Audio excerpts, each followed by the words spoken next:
दिनैनि धरनाया बेनो जे थांनाय 2007 मायथाइयाव जानिखि लकसभा एमएलए समष्टि बे समष्टिखौ खसरा हिसाबाव जोंनि उदालगुरि हिसाबैबो माने लकसभा समष्टिखौ फोसावदोंमोन नाथाय दुखुनांथाव बाथ्रा 2023 नि जा 20 जुन बे 20 जुननि जानिखि ड्राफ्ट बे ड्राफ्टआव जोंनि जानिखि उदालगुरि समष्टि बे उदालगुरि समष्टिया एमपि समष्टि हिसाबाव जाना फैयाखै बिनि सोलायै माने मा दरं समष्टिसो जाना फैदों बेवहाय जों नुनो मोनबाय जे जों जिहेतु बिटिएडि बाखिन्दा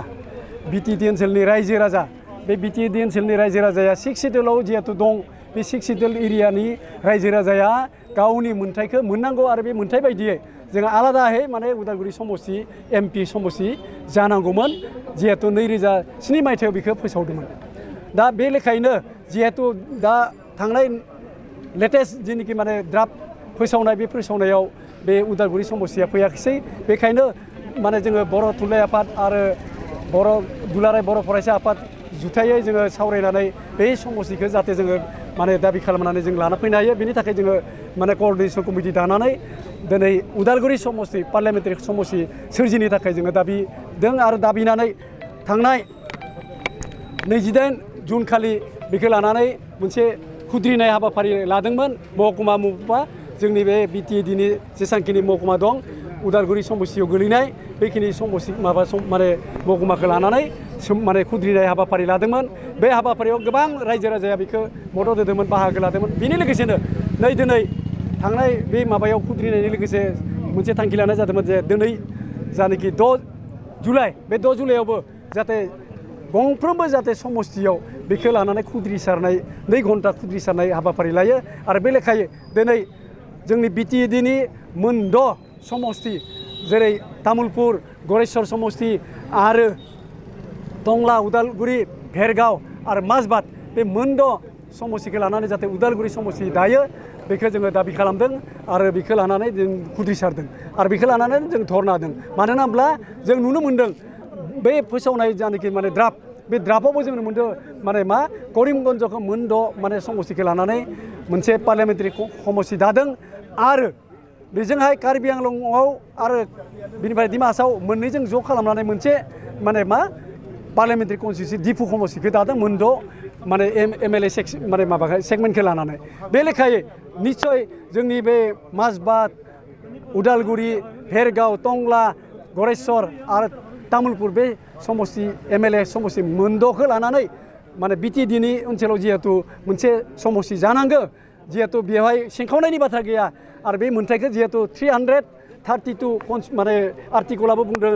माने 244 माने आर्टिकल सेक्सनाबो बुंदों नांगौ जाबाला जेब्लानोखि माने बिटिएडि माने मा ट्राइबेलफोरनो माने संरैखाथिनि थाखाय मा मोनसे क्रिएट खालामनो हायो समष्टि क्रिएट खालामनो हायो होननानै पार्लियामेन्टारि कनस्टिट्युन्सि क्रिएट खालामनो हायो होननानै बुंनाय जादों आरो बे लेखायै जोङो दिनै उदालगुरि समष्टिखौ पार्लियामेन्टारि कनस्टिट्युन्सि सोरजिनाय लोगोसेनो बेखौ एसटि माने खालामनांगोन होननानै बुंनाय जादों आरो बेनि लोगोसेनो माने जिहेतु बिटिएडिआव मोन6ल'सो माने मा एसटिनि माबाखौ रिजार्भेसनखौ लाखिनाय जादों जों बर' थुनलाइ आफाद आरो माने दुलाराय बर' फरायसा आफादा जों दाबि खालामदों खमैबो माने मा मोन10 माने जाहाथे एमएलए समष्टिया एसटि रिजार्भ जायो बेखौ जों दाबि खालामनाय जादों मानो होनोब्ला बेखौ जोङो बरायदों जे 12नि सोलायै दिनै मा 15 समष्टि खालामदों बेखौ जोङो बरायदों थेवबो जोंहा खुद्रिनाय दोङो जोङो माने रागा जोंनाय दोङो जे मानो होनब्ला बिटिएडि हिसाबाव 6 सिडुल हिसाबाव जोंनि उनथिनाय हारि ट्राइबेल हिसाबाव जिनिखि समष्टि दानांगौमोन बे समष्टि दानाया जायाखै बेखायनो जोङो दिनै खुद्रिदों आरो बेखायनो जों दिनै दाबि खालामदों जे माने उदालगुरि समष्टिखौ एसटि समष्टि बिटिएडिनि भितराव सोरजिनांगौ पार्लियामेन्टारि समष्टि आरो इनिफ्राय माने बिटिएडिनि गेजेराव गरेस्वरखौबो जाहाथे एसटि माने रिजार्भ खालामो बेखौ जोङो दाबि खालामनाय जादों नुनो मोनबाय समष्टिजों जे दिफु समष्टि जादोंमोन बेजों सरजाबनानै माने डिमा हासावनि इलेक्शन कमिशना नै थांनाय 20 तारिखे जेब्लानाखि एनाउन्स होबाय एनाउन्स होनायनि उनाव जोंनि जिथु उदालगुरि समष्टि लकसभा समष्टि माने 228 एस 2007 बे नटिफिकेसन मथे जोंफोर उदालगुरि समष्टि मोननाय जादोंमोन बे अदालगुरि समस्ति मोननायनि सोलाय थांनाय 20 तारिखे जेब्लानोखि एनाउन्स होबाय बेयाव जोंफोर अदालगुरि समस्तिखौ जों मोनाखिसै जोंफोर मोनबाय मा जे दरं लकसभा समस्ति बेवहाय 11टा समस्ति दाजाबनानै जोंफोरखौ लकसभा समस्ति जोंनि जितु मोनथाय जोंनि जितु माने राइट जा राइट बे राइटखौ बिसोरो डिप्राइभ खालामनानै गुबुन माने मोनद' आरो दाजाबनानै मा खालामना होनाय जाबाय जे दरं डिस्ट्रिक्ट माने दरं समस्ति लकसभा समस्ति होननासो मुंखौ मख'ना होबाय जोंफोर डिमान्ड खालामदों जों डिमान्ड खालामदों जोंनि जितु मोनथाय बे मोनथाय हिसाबै जों जिहेतु अट'नमास माने काउन्सिलनि सिङाव जों थानाय बे लकसभा समस्तिनि सिङाव थानाय जों सुबुं माहारि हिसाबै जोंफोरो जेरैबायदि माने गुबुन गुबुन दिपुआव दिनै मोनबा माने समस्तिजों माने मोनसे माबा जानो हादों मा होनना बुङो लकसभा समस्ति जानो जोंनियाबो जानो हायोना मानो जानो हाया जों अदालगुरिया बेनिखायनो जोंफोर अदालगुरि समस्ति जोबोर नागिरदों आरो जोंफोर डिमान्ड खालामदों जोंफोर इलेक्सन कमिटिनियाव जाहाथे नेक्स्ट माबायाव खोनासंनानै जोंनि जितु डिमान्डफोरखौ खोनासंनानै जाहाथे अदालगुरि लकसभा समस्ति खालामो बेखौ जोबोर डिमान्ड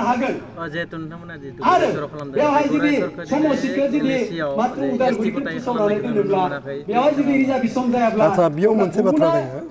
जे गरेस्वर समस्ति खालामनाय लोगो लोगो माबानि कनस्टिटिउसनेल राइट मथे गरेस्वरा जितु माने माबानि बिटिआरनि सिङाव मोनसे एसटी कमिटि आरो सुक्लाय सारभाङा मोनसे एसटी समस्ति मोननै एसटी कमिटि लोगो जानानै मोनसे माने मा जानाय जादों समस्ति एसेम्बलि समस्ति दानो थानो बेयाव हयथ' जोंनिया माबाया फैफादों मा नाम मा होनना बुङो नागिरजुलि फैफादों खिन्थु जोंहाथ' मोननै समस्ति माने ST already ST already ST थानायाव सत्तियावबो मोननै एसटी थानाय सत्तियावबो जोंफोर मानोलाय माबा मोना जानो गरेस्वरखौ जोंफोर मानो समस्ति जों मानो मोननो हाया मानो मोननो हाया बिनि जाहोना मा जाहोना मुवा दं खिन्थु माने संबिधानानो जोंखौ बुंखाथारदों दा मोननै समस्ति जिहेतु दङ बे मोननै समस्ति थायोब्ला जोंफोर एसटी मोनथारनांगोन जोंफोर जोंनि गरेस्वर समस्तिखौ बेखौ माने खालामाखै माने बेखौ खालामनो थाखाय गुबुन गुबुन जायगानिफ्राय दा हमनानै ला जोंहाय जायफोरा जोंनि समस्तियाव गैयामोन सिगां बिसोरखौ सोजबना होनानै जोंखौ हयथ' माने बे जितु जोंनि जितु एसटी मोननो गोनां बे एसटी मोननो गोनां जितु पपुलेसन बे पपुलेसनखौ माने बांहोनानै हयथ' डिप्राइभ खालामनो थाखाय जोंनि जितु राइट बर'फोरनि जितु राइट एसटीनि जितु राइट बे एसटीनि राइटखौ माने गैयै खालामनो थाखाय दा बेखौ जोंफोर बुंनो हाया सोरबा राजनैतिक खान्थिखौसो खालामजाना बुंनो हाया खिन्थु जोंफोर मिथिगौ जे नैबेखौ जि डिलिमिटेसन बे डिलिमिटेसनखौ एनाउन्स खालामो जेनेबा माने कमिसनार इलेक्सन कमिसनार जों इलेक्सन कमिसननि सायावसो जोंफोरा माने डिमान्ड जोंहा दाबिया इलेक्सन कमिसनारनि सायावसो दाबि थागोन माने प्रेसिडेन्टनि सायाव जों दाबि थागोन राजनितियाथ' बे खामानिखौ मावा बे जाबाय मोनसे स्वतन्त्र इलेक्सन कमिसना जाबाय मोनसे निजे स्वतन्त्र इन्डिपेन्डेन्ट माने जों मोनसे संस्था बे इन्डिपेन्डेन्ट संस्था बेलेग बाथ्राखौ लानो नाङा जोंनि बाथ्राजों सोरनिबा बाथ्राखौ लानानै जुदि खालामदोंबा बे बेलेग बाथ्रा खिन्थु जों जिहेतु दाबि खालामदों जोंनि मोन्थायखौ जों दाबि खालामदों गथिखे बेयाव बिथाङा जोंनि मोन्थायखौ बिथाङा मानिनांगोन जों बिनि कारणे जों नागिरदों जे जोंनो एसटी होथारनांगौ बे बेलायाव जोंफोर बुंदों जे जोंनो एसटी होथारनांगौ गरेस्वर समस्तिखौ बेनिखायनो गरेस्वर समस्ति होनांगौ जे जोंहा गरेस्वर समस्ति सुक्लाय सारभां समस्ति जोंनि बिटिआरनि समस्तियाव एसटी समस्ति मोननै एसटी समस्ति गथिखे जों मानो मोना जों मोननांगोन ना बे राइटआनो जोंहा दंखायो नङा होमबा दा बेखौ नोंथांमोननि गेजेरजों आं बे माने इलेक्सन कमिसनखौ we request to the election commissioner to create the ST माने constituency this is our demand for Udalguri HPC parliamentary demand কমিটির সহযোগত আজি 6টা জায়গাত আমি ধরনা কার্যকরী লোৱা হৈছে ইয়াৰ মূল বিষয়টো হ'ল আমি মানে লং যি আমাৰ ডিমাণ্ড আছিলে ওদালগুৰি পাৰ্লামেণ্টাৰী ছেগমেণ্ট আমি বিচাৰি আছিলোঁ আজি ইয়াৰ জাগাত দৰং পাৰ্লামেণ্টাৰী ছেগমেণ্ট আমাক বনাই দিয়া হৈছে কাৰণ আমি জাষ্টিছ বিচাৰিছোঁ আমি 6 শিডিউল এৰিয়াত আমি বসবাস কৰি আছোঁ যেনেকুৱা কাৰ্বি আংলং আৰু ডিমা হাছাওক লৈ পেলাই ডিফু কনষ্টিটিউচি বনাই দিব পাৰিছে পাৰ্লামেণ্টাৰী ছেগমেণ্ট কিন্তু ইয়াতে 6টা এলেক্সিক লৈ পেলাই যদি মানে ডিফু যদি পাৰ্লামেণ্টাৰী ছেগমেণ্ট বনাই দিব পাৰি আজি আমাৰ যি বিটিআৰৰ আণ্ডাৰত 6 শিডিউল এৰিয়াত আমাৰ 6টা এলএচি লৈ পেলাই এটা পাৰ্লামেণ্ট দিব পাৰিলেহেঁতেন সেইকাৰণে ইলেকশ্যন কমিশ্যন অফ ইণ্ডিয়াই ইনজাষ্টিছ কৰা হৈছে যি কনষ্টিটিউশ্যন ৰাইটছত আমাক ট্ৰাইবেল হিচাপে আমাক বসবাস কৰাৰ কাৰণে ৰাইটছ দিছে এই মানে ৰাইটছটো আমাক নাইকিয়া কৰা মানে হৈছে সেইকাৰণে ইলেকশ্যন কমিশ্যন অফ ইণ্ডিয়াক সকীয়াই দিব বিচাৰিছোঁ যদি আজি 2 ঘণ্টা কাৰ্যসূচী যদি গ্ৰহণ নকৰে ইয়াৰ আমাৰ যি নিৰ্ধাৰণ ওদালগুৰি পাৰ্লামেণ্টাৰী যি ছেগমেণ্ট ইয়াক যদি আমাক পুনৰ ঘূৰাই নিদিয়ে আমি ইয়াতকৈ তীব্ৰতৰ আন্দোলন লোৱাৰ কাৰণে আমি কাৰ্যসূচী লোৱা হৈছে কাৰণ ইলেকশ্যন কমিশ্যন অফ ইণ্ডিয়াই ইনজাষ্টিছ কৰা হৈছে যেনেকুৱা আমাক আগৰ পৰাই যিহেতু মানে আৰ্টিকেলত যিখিনি আইন আমাক দিছে এই আইন মতে আমি বিটিআৰৰ আণ্ডাৰত বা 6 শিডিউল এৰিয়াত আমি বসবাস কৰি আছোঁ এই মানে বসবাস কৰাৰ পৰ্যন্ত আজি আমাক ওদালগুৰি পাৰ্লামেণ্ট যি ছেগমেণ্ট এইটো দিয়াত আমাক মানে যি গ্ৰহণ কৰা নাই সেইটোৰ কাৰণে আজি 2 ঘণ্টীয়া যি কাৰ্যসূচী এইটো আমি লোৱা হৈছে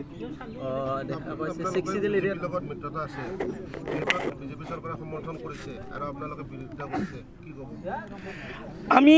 চৰকাৰৰ লগত আমি এইটো জগৰীয়া কৰিব বিচৰা নাই কিন্তু আমাৰ আইন যি ইলেকশ্যন কমিশ্যন অফ ইণ্ডিয়াই যিহেতু সি মানে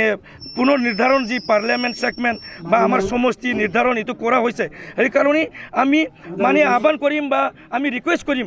অসমৰ মুখ্যমন্ত্ৰী ডক্টৰ হিমন্ত বিশ্ব শৰ্মাৰ ওপৰত আমাৰ বিশ্বাস আছে যিহেতু তেখেতসকলে আজি অসমখন চলি আছে আৰু আমিও যিহেতু মিলিজুলি আমাৰ যিহেতু যি ট্ৰাইবেল এৰিয়াত যি আমাৰ কাউন্সিল চলি আছে আমি বিশ্বাস কৰিছোঁ আমি ডক্টৰ হিমন্ত বিশ্ব শৰ্মা ডাঙৰীয়া নিশ্চয় ইয়াৰ ক্ষেত্ৰত আমাক সহায় কৰিব সেইকাৰণে মই ইলেকশ্যন কমিশ্যন অফ ইণ্ডিয়াক আমি সকীয়াই দিব বিচাৰিছোঁ বা আমি চৰকাৰৰ লগত এই কথাটো আমি ক'ব বিচৰা নাই যিহেতু আইনে ইলেকশ্যন কমিশ্যন অফ ইণ্ডিয়াক যিহেতু ই নিৰ্ধাৰণ দায়িত্বটো দিয়া হৈছে সেইকাৰণে ইলেকশ্যন কমিশ্যন অফ ইণ্ডিয়াক সহায় কৰাৰ কাৰণে আমি ডক্টৰ হিমন্ত বিশ্ব শৰ্মাকো আমি আজি এই ধৰ্ণা কাৰ্যসূচীৰ পৰা আহ্বান কৰিছোঁ যেহেতু 6 শিডিউল এৰিয়াত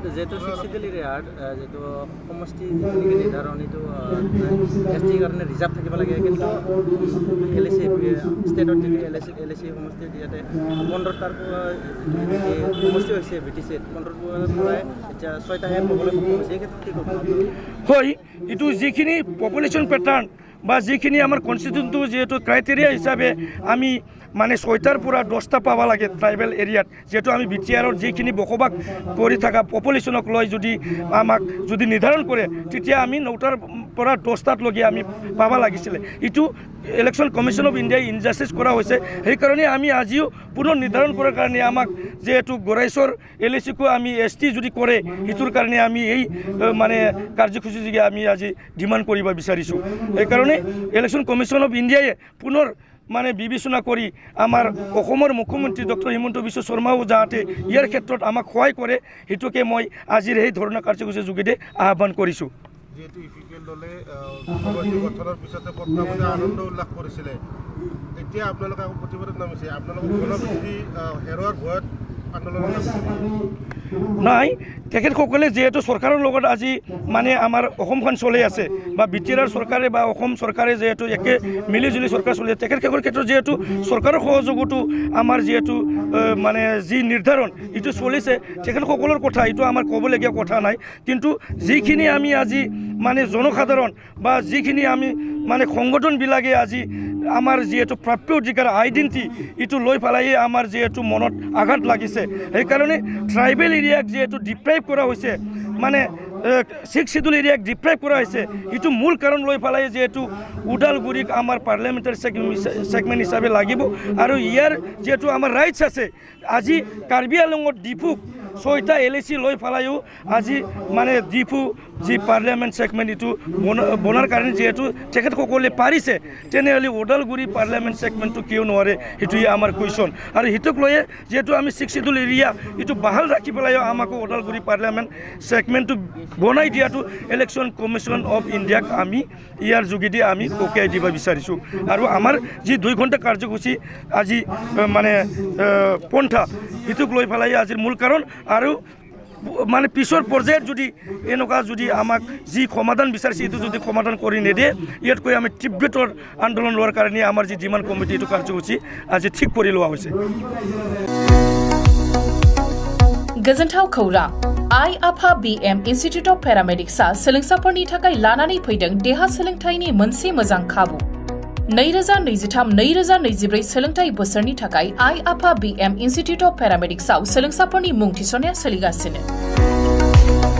क'क्राझार सोहोरनि जेटी रोड गजनपुरी गांजेमा बाजारनि उल्टा फारसे साखाथियाव थानाय IAPA BM Institute of Paramedics सोलोंथाय फसंथानाव सोलोंथाय लानायनि गेजेरजों सोलोंसाफोरा साख्रि मोननायनि खाबुखौ खालामनानै लानो हागोन भारत सेवक समाजजों गनायथि जानाय बे फसंथानाव 2 बोसोर समनि थाखाय medical laboratory technology BSS diploma assistant nursing first aid patient care dialysis technician OT technician physiotherapy डिप्लोमाजों लोगोसे 1 बोसोर समनि थाखाय ICU टेक्निशियन रेडियोलॉजी टेक्निशियन डिप्लोमाखौ लानो हागोन बेफोर डिप्लोमाखौ आबुङै सोलोंथाय लानायनि गेजेरजों सोलोंसाफोरा गोरलै राहाजों साख्रि लानायनि खाबु मोनगोन गोसो गुदुं सोलोंसाफोरा रोखायै मिथिनो थाखाय 9821663110 6002559220 मबाइल नम्बराव फोनांजाब खालामनो हागोन नङाब्ला क'क्राझार सोहोरनि universal dental and health care सेन्टाराव फैनानै थोंजोङै खौरां लाफैनो हागोन